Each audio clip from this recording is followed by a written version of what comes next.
bigger than the diamond market, bigger than the coloured stone market, bigger than the gold market even. Jade is the heart and soul of China. Welcome to Jewels of the Trade, the channel for spreading accurate information on jade and gemstones.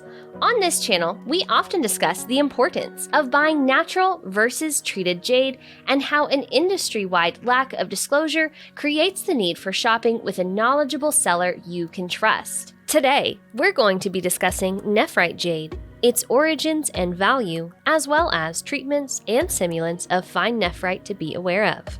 I'm here with Andrew Shaw, a China-based jade carver and author of the book Jade Life. Hi Jordan, thanks for this and thanks for talking to me, and I'm always keen to talk about anything jade. I'm an Englishman. I spent most of my adult life as a reporter for the BBC, but it was never really my passion in life. As I grew older, my passion became jade, and the more time I spent thinking about it, the more I decided that what I must do was follow my dream and go to China and learn to carve it. I'd been collecting books on jade for a while. I'd been buying jade objects for some time. I'd quite often got ripped off and bought the wrong thing. And I basically realized, that to actually understand jade and buy the right thing and not get cheated, I had to go and learn how to carve it, learn about the stone, and just follow my dream. So in 2008, I moved to China. I had my ignorance in one hand and my suitcase in the other. I went to Suzhou, which is a jade carving center where there's about 40 or 50,000 people working in the jade industry. And I knocked on doors for about 6 months, learned the Chinese language or Mandarin, until I found someone who would take me on as an apprentice and teach me how to carve. I then spent the next 2 years as the oldest apprentice in China, learning how to carve jade, opened my own studio, opened my own gallery, started winning gold, silver and bronze medals in Chinese national jade carving competitions, and basically took it from there. I'm sort of semi-retired now. I'm getting on in years, and although my heart is still young, my hands are not as steady as they used to be, and my eyes not quite as good as they were. So carving in detail is a little more difficult, so I'm more concentrating on writing about jade now. I would love to get your opinion, Andrew, on nephrite versus jadeite jade demand in China. Which is the preferred jade? You're talking about two different markets here, basically. Jadeite is a newcomer to the Chinese market. They've only been carving it. They only fell in love with it about 200 years ago. So it's half and half. 200 years for jadeite, but 8,000 years for nephrite. Nephrite is more part of the heart and soul of China, while jadeite itself is more a jewelry item. About 10,000 tons of jadeite are imported into China every year and carved in China and sold here, and about 10,000 tons of nephrite is bought and carved. All the jadeite comes from abroad, most of it from what used to be called Burma, is now called Myanmar, and some of it from Guatemala in Central America, much nearer to you. Nephrite, much of it is vacuumed up by China from the rest of the world, especially from places like British Columbia in Canada, Yemen, Pakistan, etc., etc. But a lot of it still comes from China. There's a famous Khotan or Hetian Jade, but there's also jade from Russia, which Fabergé used to carve for the Tsars and royal families of Europe. But there's also Kunlun Jade, Qinghai Jade, Korean Jade,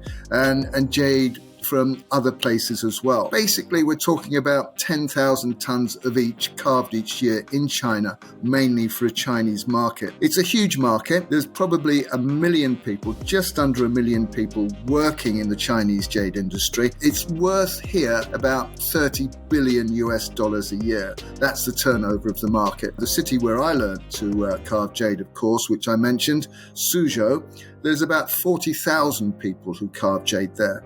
But there are other places where there's 150,000 or 200,000 people involved in the jade industry. It's a huge, huge industry, bigger than the diamond market, bigger than the coloured stone market, bigger than the gold market even. Jade is the heart and soul of China. Well, I certainly hope that we start to see that passion for jade more here in the States, especially as it continues to grow internationally. Andrew, can you talk a little bit about the importance of choosing natural over treated jade? I think it's absolutely crucial. High quality jade is more and more expensive, which means more and more copies, more and more treated jades are being sold, not only in China, but all over the world. There's an awful lot of treated jade out there, especially at the high end of the market. With nephrite, of course, there's thousands, millions of tons of nephrite all over the world, but most of it isn't gem quality. 98 or 99% of all the jade or nephrite jade that's mined isn't gem quality. And of the 1% that is gem quality, only 1% of that is really top-notch stuff.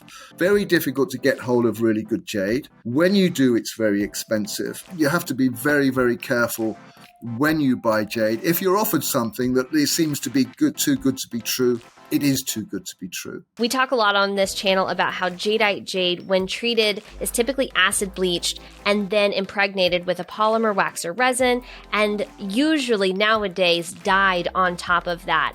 Andrew, what is the nephrite jade treatment scene like? Is it different from how they're treating Jadeite jade? I'll talk about Jadeite jade first. The procedures they're using now are so sophisticated. Even experts and master carvers who've been dealing with Jadeite for years cannot tell the difference between treated and natural. I know master carvers down in Guangzhou and Yunnan who now will insist on taking it to a testing center before buying it, because they cannot tell themselves, because the techniques used to treat jadeite are so sophisticated. If someone takes it to be tested and they find out it is treated, the value plummets. That's jadeite. But getting on to nephrite, in China, people think of nephrite as white. Most people that I've come across when I've been in the United States, Canada, New Zealand, England, or Europe, or wherever, think of nephrite or think of jade as green and nephrite as green. There's very little treated green nephrite in China because it's not valuable enough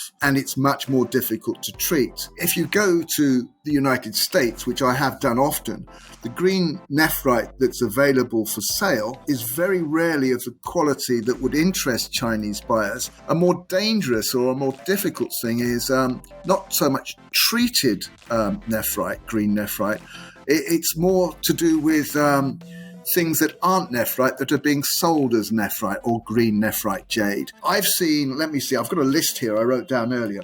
Quartzite, serpentine, marble, glass, and even plastic. I've seen these masquerading as green nephrite. So it's not the treatment of green nephrite, it's the fakes that are available. I go back to the idea that I would never really buy online unless I trusted the person and knew the person I was buying from. And I wouldn't buy unless there was a returns policy once it had arrived so I could send it back. I go back to the idea, if you see something on eBay that says it's beautiful green nephrite and it's at a low price and it seems too good to be true, it is too good to be true. So it sounds like the treated nephrite that you're seeing on the market is the white nephrite. And it sounds like the simulants that you're seeing are typically of green nephrite. Can you speculate on the prevalence of that treated nephrite in the American market?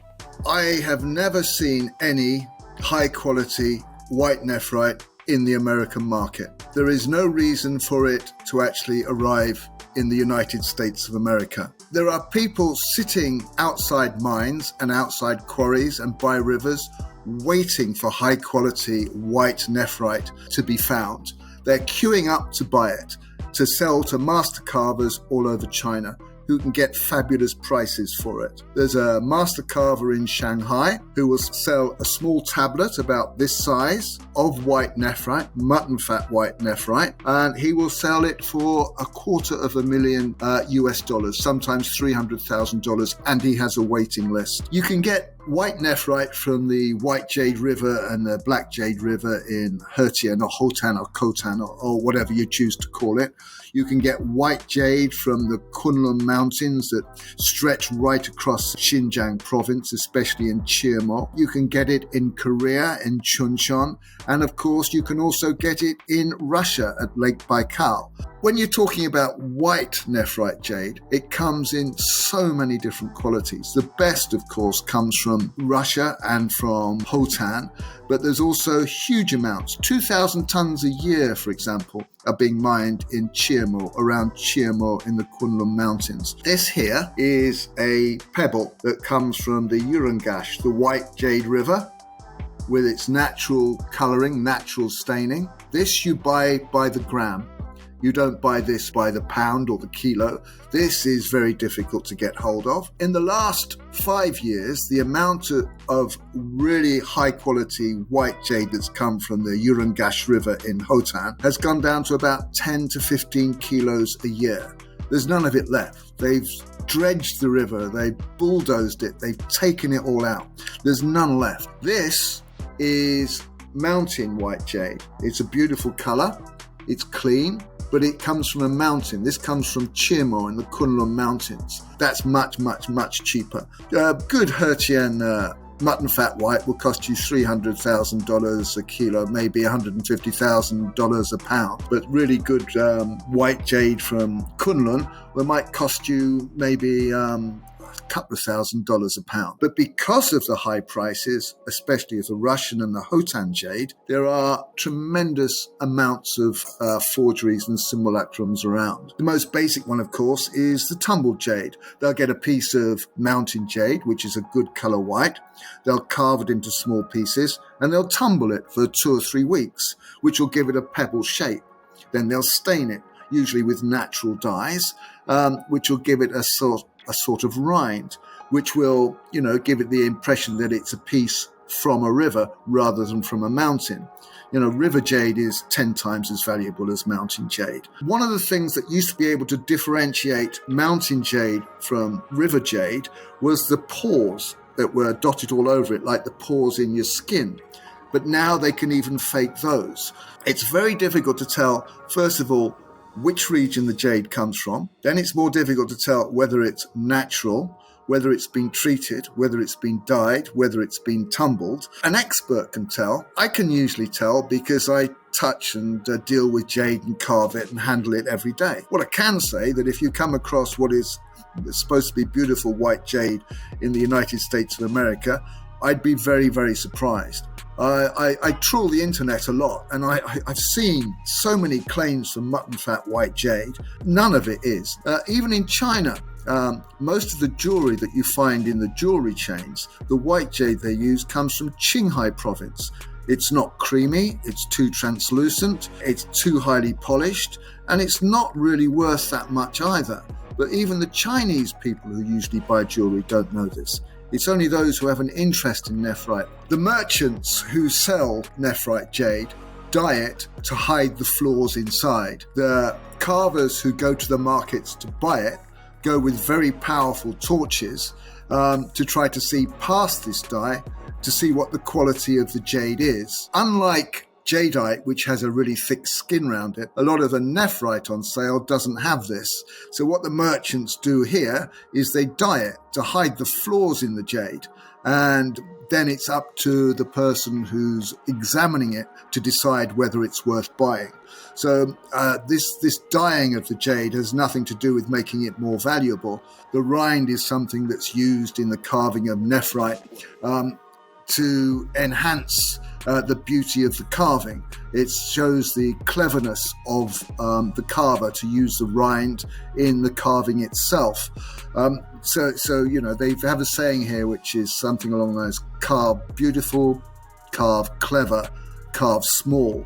And that's by using the rind as incorporating it into the design itself. Master carvers here are absolute masters at this. They can incorporate the rind to do beautiful things with jade. Jade is treated to make it more expensive, to make it seem like it's a more expensive jade. So dyeing, tumbling, imitating the pores of jade, and selling one jade, let's say selling Qinghai Jade and telling it as Khotan Jade, are very common things. What has happened in the last few years is an amount of jade from the White Jade River in Khotan or Hetian or whatever you like to call it has virtually disappeared.